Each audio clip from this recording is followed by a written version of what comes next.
Hey YouTube, that building you can see over there is the restoration of an old Roman dwelling.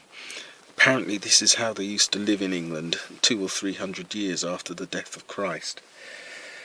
This video is about my friend. She'd gone quiet on me, so I got in touch. She said that she'd had a visit from an elder just swinging by to see how she was getting on. She said that the congregation had noticed that she was less enthusiastic for God's work here on earth. She said that the elder had been very gentle and kind with his encouragement of her, and she felt that this care was an indicator of the truth of the religion. She was thinking about putting her doubts behind her and returning to the fold. She would cleanse her mind of the information she had seen, because it had come from Satan. She had been asking herself the whole time whether I was right, and she said that she enjoyed having a parent figure that looked out for her and loved her and sometimes disciplined her. She felt that she'd given so much to the faith that there would only be a little bit more to give. We were so deep in the last days.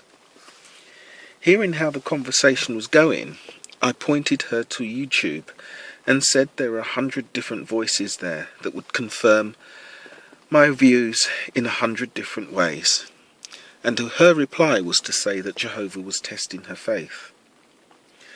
I was getting frustrated now to see that her intellectual processes were clearly closing down, that she was sinking back into the mental fog where she didn't have to think for herself or make an adult decision.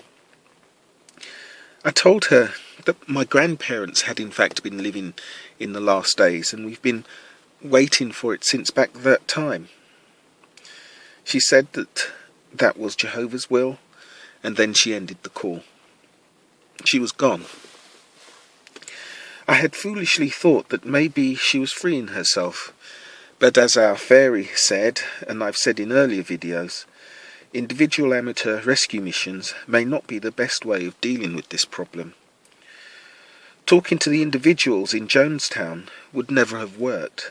It's the leadership and their income flow that needs our attention. But there is something in her reasons that I want to deal with here. Her principal reason for returning was her concern that my opinions were wrong. I guess this is the Jehovah's Witness version of Pascal's wager, which has been debunked so thoroughly on YouTube that I won't go there. But the issue getting my attention is the relationship dynamic that she is holding on to. Back in the day, there was an arrangement that Jehovah and Jesus both saw fit to endorse. In this arrangement, the human individual would be given the dignity and freedom to consider their options and freely choose how they live their lives and approach their personal happiness. These choices are to either comply and watch others die, or die oneself, to choose death or the life and happiness they could have now, the choice to both love and fear the same thing at the same time, or die, to believe without evidence, or die, to work for undeserved kindness, or die, to live in fear, or die. There are others, but you've no doubt noted that several of those choices are mutually self-negating and therefore make no sense.